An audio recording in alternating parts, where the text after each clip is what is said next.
Hey everybody, Brian here with some more Bomber Beta. This is video 3 of the pulley injuries video. Like I've said in my previous videos, I am 5 weeks out of a A4 pulley sprain, and I want to share some experiences with you about this whole thing. So to recap some of the things we've done before, we learned that right away we need to ice it and rest.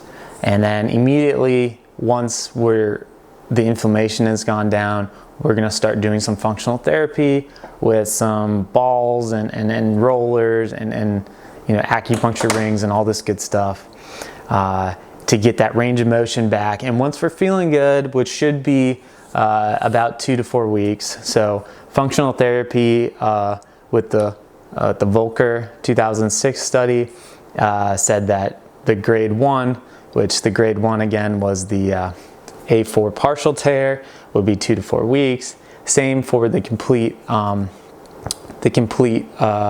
or A2 3 partial. That's going to be 2 to 4 weeks, and then a full 4 weeks for the complete A2. So basically, we're looking at minimum of 2 weeks doing this kind of stuff.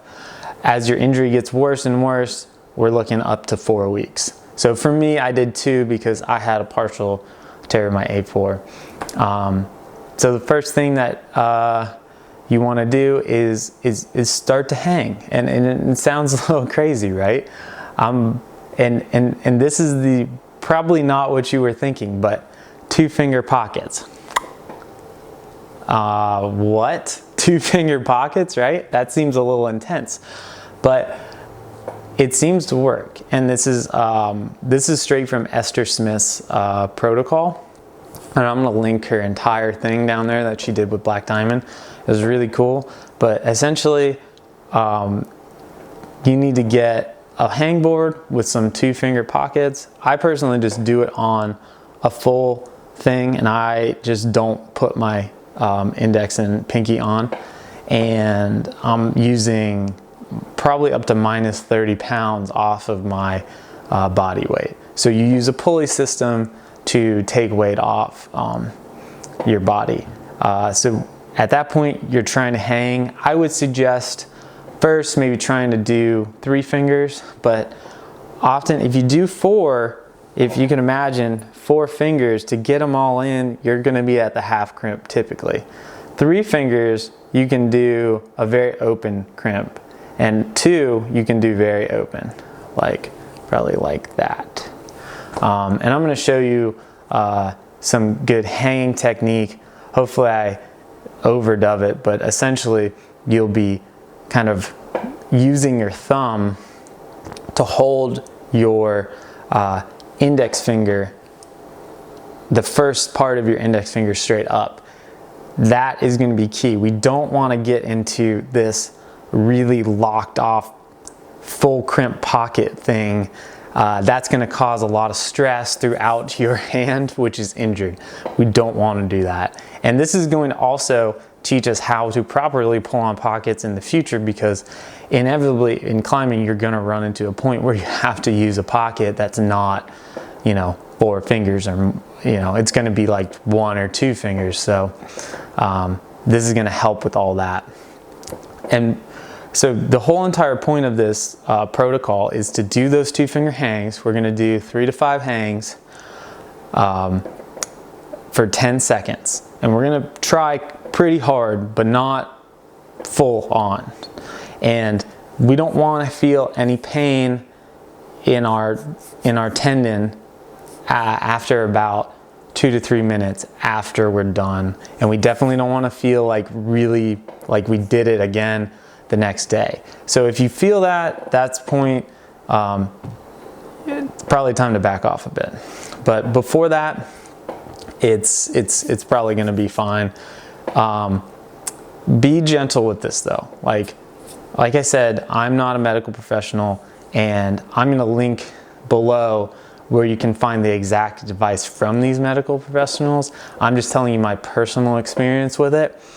I went in really slow. I started out with 3 fingers, felt it out. Okay, I feel it. You know, wait 10 minutes after. Make sure it doesn't feel weird. You know, maybe wait a whole entire day or two. You know, there's no rush to get back to climbing. It's just, you know, you have to start hanging to feel better. And I guess after you figured that out, you need to start doing these long warm-up. I guess I didn't say that before, but that functional therapy stuff that we're doing, you need to do that for at least a half hour before you go to hang. And now Dave McLeod, the guy who wrote this book, he talks about doing pain-free climbing, which I actually think is a really good idea. I've done that, which is basically just traversing on, or, you know, climbing easily on, you know, pretty good holds that don't force your hand into places that hurt. So what I personally did was I did hangs twice, 2 days apart. I did the five sets for 10 seconds with 30 pounds off on the 2 fingers.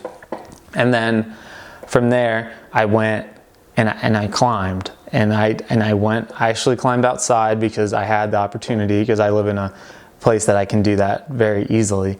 And I, you know, like I said, you know, climb V10. I just found my V11 project. And so I still had that strength, but I was climbing V3, V4, V5, you know, like much easier. And I was very delicate every time I went to grab a hold. I would grab a hold and I would say, is this gonna hurt my hand? And I would decide if it was, I would drop. If it was not, I kept going. And that actually, my fingers felt better after going outside and climbing for a full day of easy climbing than it had since I injured my hand. And I think that had a lot to do with just the blood flow, you know, and the moving it, you know. It's like you're like greasing you're greasing the hinge essentially. So it felt really good.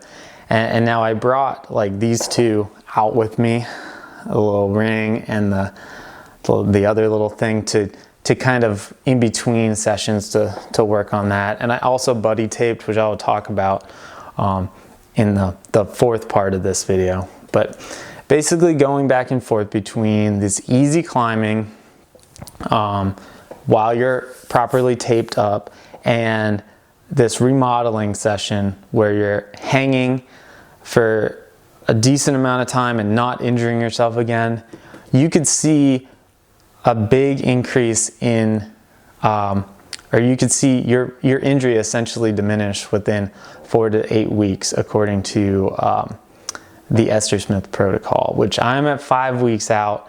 So, and I'm feeling like I can see the light at the end of the tunnel. So I'm very positive right now. If you're earlier on in your thing, you're probably looking at me like, this guy's insane, like this is never gonna work. But as long as you stick with it and stay really disciplined, you're going to see good results. I can quote, or I can bring up a story of a friend that can be an inspiring message. I have a friend here who had done a mono pocket on Labor Day, which is essentially the first weekend in September. He popped his A2 pulley, loud audible pop, bad, right? Not good. And what he did is he rested for 2 weeks, went to this Esther Smith protocol, followed it exactly, went from 30 pounds minus on his 2 finger pockets to 30 pounds plus on his 2 finger pockets over the course of 2 months, came back and climbed a V8 and his first ever V9 in 1 session in Thanksgiving. So that's like 2.5 months after that. I mean, so it's definitely possible.